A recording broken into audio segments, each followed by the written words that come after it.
Orlando continuing to support the LGBTQ community after the deadly Pulse nightclub shooting. News 13's Jerry Hume is going in depth to find out how those lending a helping hand could also be getting some help. Local groups working to help survivors of the Pulse nightclub shooting have a chance to apply for grants to let them further those goals. Joining us to go in depth on that is Marco Quiroga, the program director for the Contigo Fund. Thanks so much for being here. Tell us a little bit about the Contigo Fund. Yeah, absolutely. So the Contigo Fund is a national initiative that was brought together by a coalition of foundations. And their purpose was to support the community that was predominantly impacted by the Pulse shooting. Of course, the majority of the individuals who lost their lives and were hospitalized were LGBTQ and Latinos. So Contigo means with you in Spanish.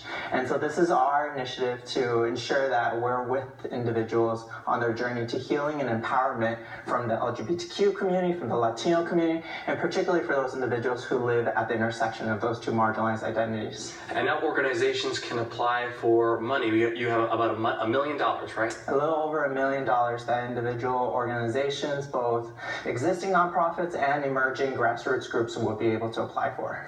Yeah, I was going to ask what kind of organizations can apply for this. You've already had a few funds released through emergency funds, right?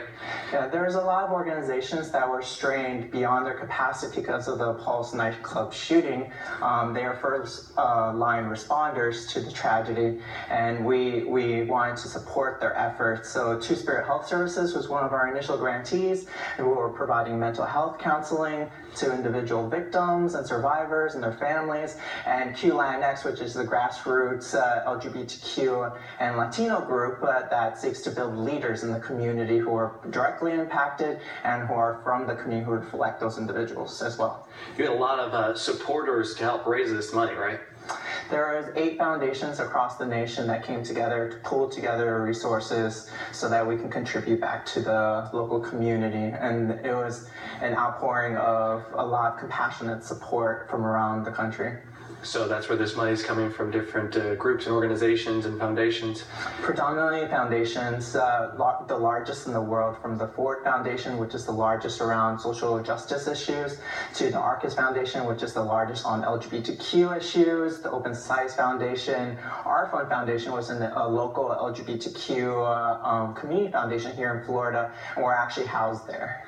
How will the committee decide which organization gets this money? So there's a remarkable group of 12 individuals from the local community. The majority of them are LGBTQ Latinos, and many of them are just grassroots leaders who are doing good work in the community. We wanted to make sure this grant committee, who's making the decisions on the grants, both reflected the community that was predominantly impacted, but that also has ties and roots in those communities so that they can bring those communities from the trans community to the undocumented community to the farm worker working communities up in Apopka, to bring those communities into the process. Now, what is the deadline for those grant proposals to be submitted? The deadline is December 2nd. All right, and when can they expect to see some of that money or get that announcement that they'll get that money? And we expect that the grant decisions and grant distribution will happen in the new year. Is there an overall goal of what particular society you want to help in a form or fashion of how you want to help out to the LGBTQ community and the Latino community? Yeah, we want to build leaders in those communities and ambassadors that can build bridges, not only to bridge the gap between the LGBTQ community and the Latino community, but also individuals who can build bridges to the Black community, the immigrant community, and the Muslim community. In the aftermath of the tragedy, there was a lot of national dialogue that was rooted in racism or xenophobia or Islamophobia, and we want to make sure that we come together as one community, we unify, and we break down those barriers from keeping us from joining as one community. There's been so much help for victims and survivors of the Pulse attack, but there's still a lot of pain and still a lot more that can be done.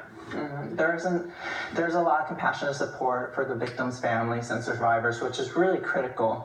And so our initiative seeks to do medium to long-term solutions to making sure that the community feels empowered to make decisions for themselves, and if another tragedy were to occur, that they feel prepared to respond to it. All right, well, it sounds like a very good fund people should check out. Well, thank you so much for going in depth with us today. Thank you so much.